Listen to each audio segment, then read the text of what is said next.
Mark Antony's speech in Julius Caesar by Shakespeare and Mary Fisher's Whisper of AIDS speech both display the elements of a powerful and effective speech by emotionally appealing the audience, being all-knowing, engaging the audience, and incorporating repetition. Mary Fisher is an American political activist and author.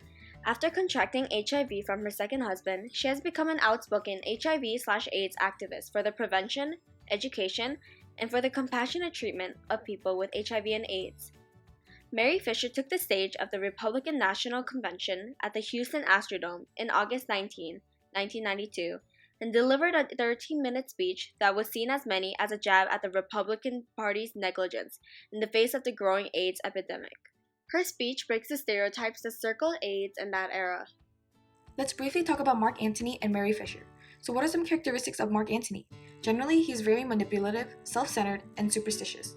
Throughout the play, because Mark Antony continues to support Julius Caesar no matter what the conditions are, he's also seen as a loyal friend who always manages to stand up for Caesar and defend him. Mark Antony's speech manipulates the commoners as he continuously uses emotional appeal and also engages the commoners through the use of his powerful words. One of the key elements that both speeches incorporate is emotional appeal, or also known as pathos, in order for the audience to feel remorseful. The following quote stated by Mary Fisher depicts how she believes that AIDS victims do not deserve to earn cruelty. She states, "Tonight I represent an AIDS community whose members have been reluctantly drafted from every segment of American society. Though I am white and a mother, I am one with a black infant struggling with tubes in a Philadelphia hospital. Though I am a female and contracted this disease in marriage and enjoy the warm support of my family, I am one with a lonely gay man sheltering a flickering candle from the cold wind of his family's rejection." Fisher incorporates imagery in order to emotionally appeal the audience, as she has mentioned before that I am one with a lonely gay man sheltering a flickering candle from the cold wind of his family's rejection. She informed her audience that the AIDS virus is not a political creature. It does not care whether you are a Democrat or a Republican, black or white, male or female, gay or straight, young or old. Fisher therefore uses herself as an emotional example in order to enhance her argument of how she is the same as all the other AIDS victims, which is why she believes that they do not deserve any stereotypical criticism because they too are humans. Antony utilizes emotional appeal and brings about sympathy in order to persuade the plebeians that Caesar's death was truly a mistake. Antony states, "What cause withholds you then to mourn for him? O judgment, thou art fled to brutish beasts, and men have lost their reason. Bear with me. My heart is in the coffin there with Caesar, and I must pause till it come back to me." As he weeps for Caesar's death, he proves his admiration for Caesar by expressing that his heart is in the coffin there with him. Through these words, he means to show that he sincerely cares for and supports Caesar. Also, his sympathetic ways convince the people to feel sympathetic for Caesar as well, and inspire them to take action.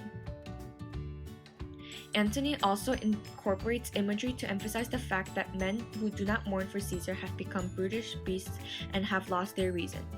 Instead of using delicate words, Antony specifically uses brutish beasts in order to describe the individuals who are not remorseful for Caesar, similar to wild animals. In other words, Antony argues how those who do not feel pity for the loss of Caesar are not humans, but instead wild beasts.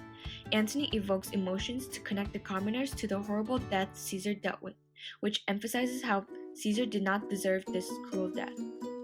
Therefore, the commoners through his speech felt guilty and were apologetic. All-knowing, logos. Both speeches provide evidence in their points in order to increase their credibility and bring their audience to a specific realization. In order to prove her point and increase credibility, Mary Fisher provides evidence of the rising AIDS epidemic.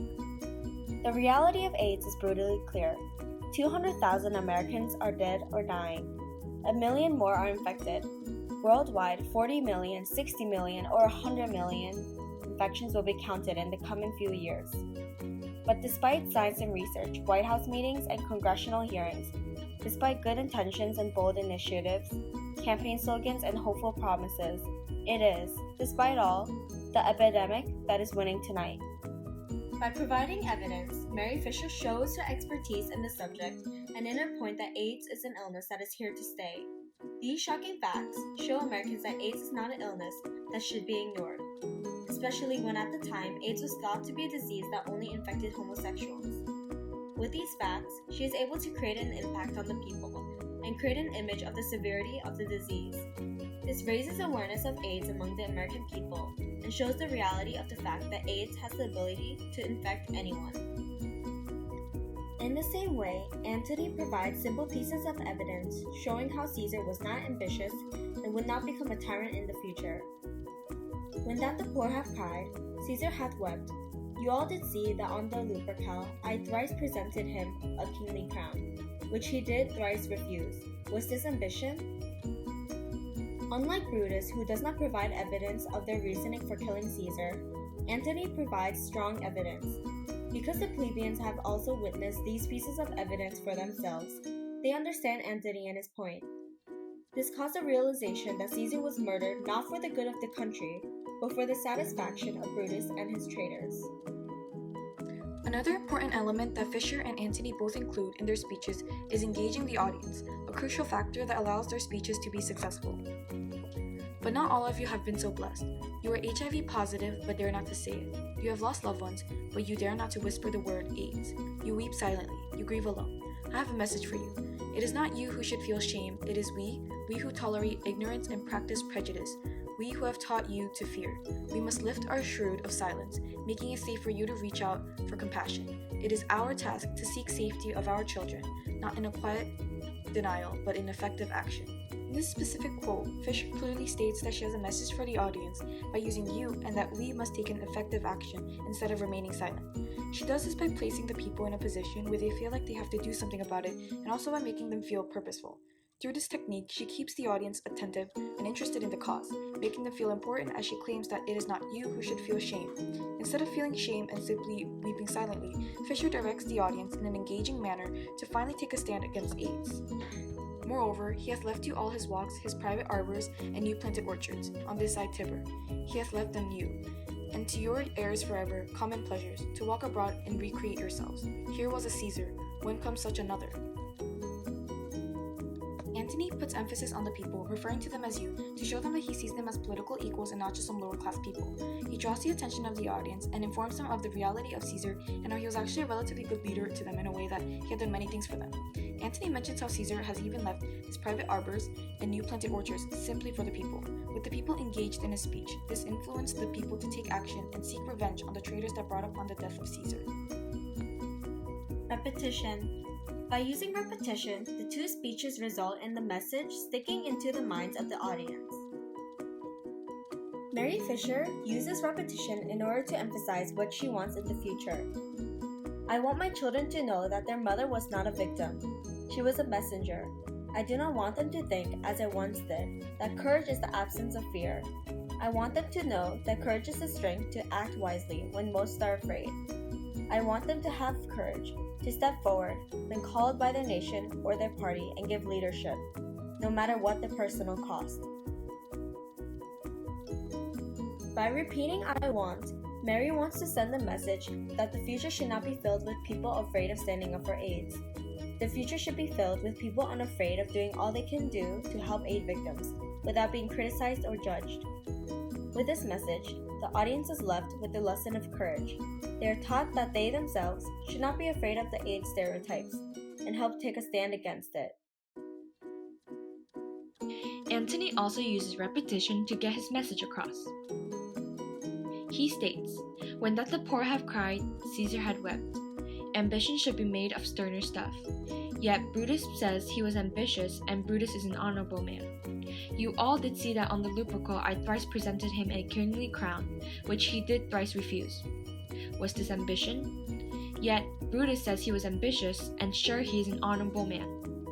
By repeating yet Brutus says he was ambitious and Brutus is an honorable man, and also providing evidence of Caesar's humbleness, Antony emphasizes the message that Brutus was indeed not an honorable man and that Caesar was not ambitious, showing that Brutus and the traitors killed Caesar for their own benefit.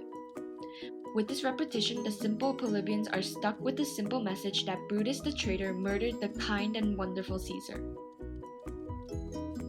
Were the speeches successful? The main goal of Mary Fisher's speech is to raise awareness of AIDS and break the stereotypes by showing how anyone can be infected. She hopes that through her speech, people will learn to stand with all AIDS victims and not think of AIDS as a taboo subject. In an interview with America's AIDS magazine, it is evident that Mary Fisher's speech has broken the stereotypes placed on AIDS and raised awareness for the disease.